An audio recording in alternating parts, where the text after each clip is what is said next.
নমস্কার বন্ধুরা, কাকলির রান্নাঘর উইথ ভিলেজ ফুডে সবাইকে স্বাগত জানিয়ে আজকে আমি আপনাদের সাথে শেয়ার করব তেল ছাড়া মাত্র দুটো উপকরণে গরমের জন্য সেরা একটি টিফিনের রেসিপি, যেটা আপনারা খুব কম উপকরণে ঝটপট বানিয়ে নিতে পারবেন। আর এগুলো এতটাই সফট ও জালিদার হয়, একদম হালকা একটা খাবার যেটা কিন্তু বাড়ির বাচ্চা থেকে বয়স্ক প্রত্যেকেই পছন্দ করবে। তো আজকের রেসিপিটা আপনারা প্লিজ প্রথম থেকে শেষ পর্যন্ত দেখতে থাকুন, আশা করছি খুবই ভালো লাগবে।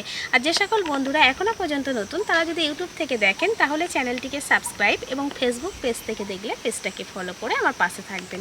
তাহলে এখন রান্নাঘরে চলে যাব, আজকের রেসিপিটা শুরু করে ফেলবো।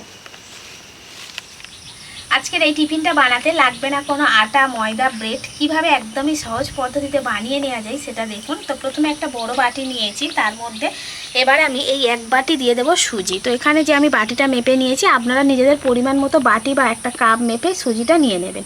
তো এক বাটি সুজি নিয়েছি। এবার এই এক বাটি সুজির জন্য এখানে আমি হাফ বাটি নিয়েছি টক দই।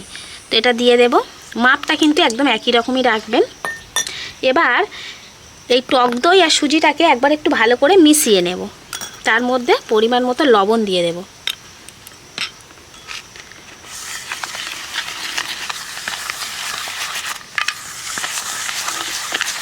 এবার ওই একই বাটিরই মাপ করে এক বাটি জল নিয়েছি, অল্প অল্প করে জল দেবো আর মিশিয়ে নেব। জলের পরিমাণটা একটু কম বেশি হতে পারে, কোনো অসুবিধা নেই।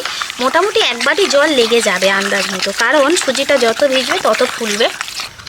সুজি একটু জল বেশি টানে, সেজন্য জলটা একটু বেশি করেই দিতে হবে। তো এইভাবে অল্প অল্প জল দিয়ে ভালো করে মিশিয়ে নিতে হবে।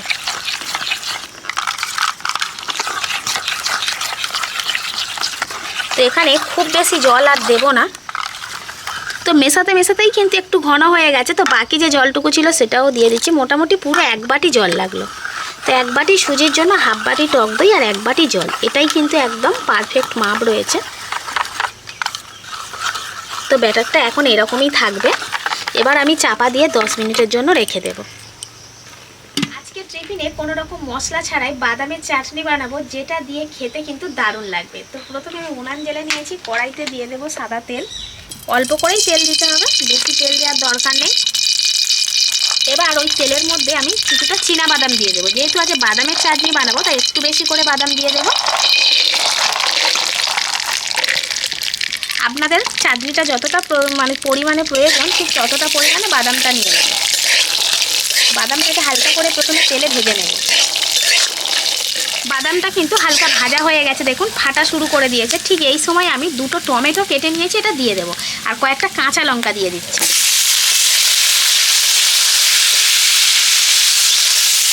আর এর সাথে অল্প পরিমাণে লবণ দিয়ে দেবো।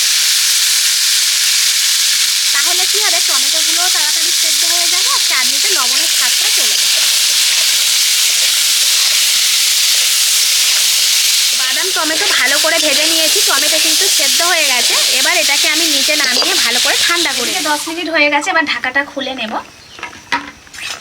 এই দেখুন, সুজির ব্যাটারটা কিন্তু আগের থেকে একটু ঘন হয়ে গেছে, তবে জল দিয়ে পাতলা করার দরকার নেই, একদম ঠিকঠাক ঘনত্বের এসে গেছে।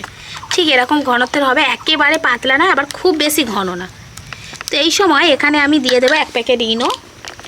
এই 1 প্যাকেট ইনো 1 চামচই হয়, এর থেকে বেশি দেওয়ার দরকার নেই, এইরকম মাপ করে দিলেই হবে। এখানে আমি খুব সামান্য অল্প একটুখানি জল দিয়ে দেবো ইনোর ওপরে। এবার এই ইনোটাকে আমি খুব সুন্দর করে মিশিয়ে নেব।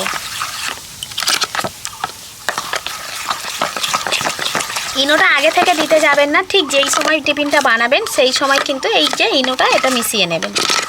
আগে থেকে দিলে কোনো রকমের কাজ হবে না।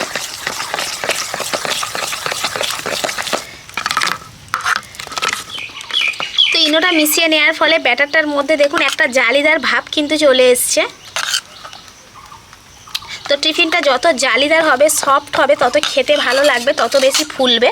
তো এবার এখানে আমি 3টে ছোটো ছোটো বাটি নিয়ে নিয়েছি। যার কাছে যে বাটি থাকে এইরকম মাপের নিয়ে নেবেন।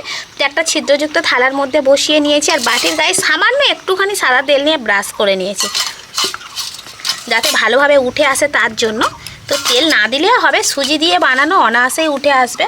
তো অল্প করে এখানে ব্যাটার দিয়ে দেবো। আমি 1.5 চামচ করে দিয়ে দিচ্ছি, যার যেমন সাইজের বাটি হবে ঠিক তেমন মাপের দিয়ে দেবেন। 1 চামচ, 1.5 চামচ, 2 চামচ।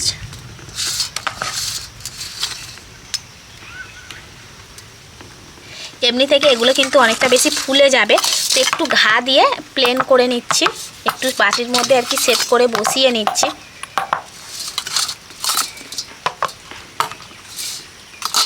এবার উনানের কাছে চলে যাব। এদিকে আমি কড়াইতে জল দিয়ে জলটাকে গরম করতে দিয়ে দিয়েছিলাম, উনুনটা আর নেভাইনি। তো দেখুন জল এদিকে আমার গরম হয়ে গেছে, একটা স্ট্যান্ডও বসিয়ে দিয়েছিলাম। এবার স্ট্যান্ডের ওপর এই থালাটা বসিয়ে দেব। এই টিফিনগুলো হতে তেমন কোনো বেশি সময় লাগে না, খুব কম সময়ের মধ্যে হয়ে যায়, 5-10 মিনিটের মধ্যেই হয়ে যাবে। প্রথমবারে আমি 10 মিনিট জাল দেব ঢাকা দিয়ে। এদিকে যে বাদাম আর টমেটোটা ভেজে রেখেছিলাম সেটাও কিন্তু ঠান্ডা হয়ে গেছে। এবার মিক্সির জারের মধ্যে নিয়ে নিচ্ছি, মিক্সিতে গুঁড়িয়ে পেস্ট করে নেব। আর এই বাদামের চাটনিটা খেতে কিন্তু খুবই ভালো লাগে, বানানো সহজ হলেও একবার হলেও আপনারা বাদাম আর এই টমেটো এইভাবে বানিয়ে দেখবেন, চাটনিটা দুর্দান্ত লাগে। তো ঢাকা চাটনির স্বাদটাকে আরও বেশিভাবে বাড়িয়ে নেওয়ার জন্য আমি 1 চামচ দিয়ে দেবো এখানে চিনি, এতে করে খেতেও খুবই ভালো লাগবে। তো ঢাকা লাগিয়ে নিচ্ছি, আর মিক্সিতে ঘুরিয়ে নেব। চাটনি আমার একদম রেডি। এবার আমি একটা বাটিতে করে নামিয়ে নিচ্ছি। তো বাদামের চাটনিটা দেখুন, কালারটা যেমন হয়েছে তেমন সুন্দর একটা সেন্টও বেরোচ্ছে, খেতে দারুণ লাগে। 8-10 মিনিট হয়ে গেছে, এবার ঢাকাটা খুলে দেখব। এই দেখুন কতটা ফুলে বেড়ে গেছে। তো এবার থেকে 1 চামচ করে দিতে হবে, কারণ 1.5 চামচ দেওয়ার ফলে কিন্তু অনেকটাই বড় বড় হয়ে গেছে। তো এবার আমি এগুলোকে নামিয়ে নেব, নিয়ে বাটিগুলোকে ঠান্ডা করে নেব। তো বাটিগুলো ঠান্ডা হয়ে গেছে, ঠান্ডা হয়ে যাওয়ার সাথে সাথে কিন্তু বাটির গা থেকে ছেড়ে যাচ্ছে, একদম স্পষ্টভাবে বোঝা যাচ্ছে। এই দেখুন, এবার হাত দিয়ে জাস্ট আমি একটু এইভাবে ভালো করে ছাড়িয়ে নেব, কত সুন্দর ছেড়ে উঠে আসছে শুধু দেখুন। এবার আমি প্লেটের মধ্যে যদি এইভাবে উবুর করে দিই, কত সুন্দরভাবে উঠে গেল দেখুন।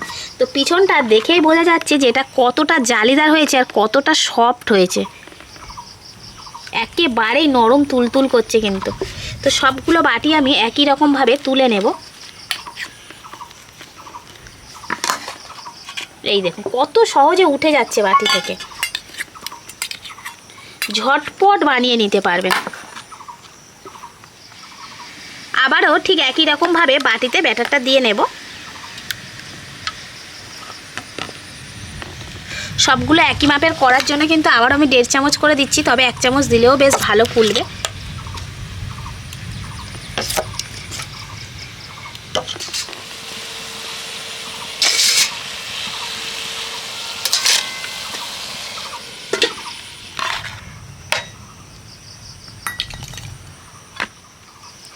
প্রতিটা টিফিনই কত সুন্দর জালিদার এবং নরম তুলতুলে হয়েছে দেখুন,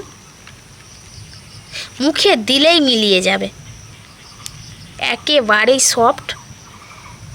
সকালে কিংবা বিকালে এরকম একটা সুজির হালকা ফুলকা টিফিন, আর তার সাথে যদি থাকে এরকম বাদামের চাটনি, উফ, আর কোনো কথাই হবে না, দারুণ লাগছে। গরমের সময় বেশি সময় দিয়ে বেশি উপকরণ দিয়ে কোনো রেসিপি বানাতে গেলে নিজেদের যেমন খুব ঝামেলার মনে হয়, তেমন কোনো ভারী খাবার খেতেও কিন্তু খুব বিরক্ত লাগে। এরকম হালকা ফুলকা একটা খাবার খুব সহজে ঝটপট বানিয়ে নেওয়া যাবে, তাহলে তো ভীষণ আনন্দের। তাছাড়া বাচ্চারাও ভীষণ পছন্দ করবে, আর বড়রা খেতে কিন্তু দারুণ লাগবে। যদি আপনারা বাড়িতে না বানান না, বিশ্বাসই করতে পারবেন না। সকালবেলাতে বাচ্চাদের টিফিনে কী বানিয়ে দেবো এই নিয়ে যখন চিন্তা করবেন, তখন এরকম একটা টিফিন কিন্তু বানিয়ে দিতে পারবেন, ওরাও খুশি হয়ে খাবে, আর নিজেদেরও কিন্তু অনেকটা কাজটা সহজ হয়ে যাবে।